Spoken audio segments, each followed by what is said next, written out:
तिसरा हप्ता आलाय 1,500 रुपये, एकूण किती झाले? 4,500. 2 दिवस झाले आलेले. छान वाटली ती योजना, सगळ्यांना यावं अशी माझी इच्छा आहे. बँकेत आलो पैशासाठी, कशाच्या? लाडक्या बहिणीच्या. बर, किती हप्ता आलाय?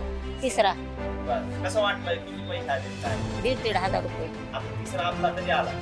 200 रुपये झालं. लेकरा बाळा लावायला होतेच ना पैसे, दवाखाना कुठं काही सुखे दुखे, चांगली वाटली. तिसरा आला आता. किती आले?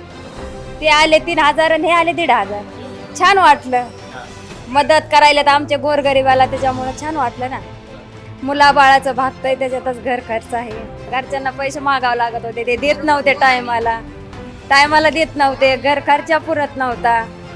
तर हे आता जरा तेवढीच मदत आम्हाला चांगली वाटते ना. आम्ही त्यांना अशीच मदत करू, त्यांनाच मतदान करू आम्ही पण.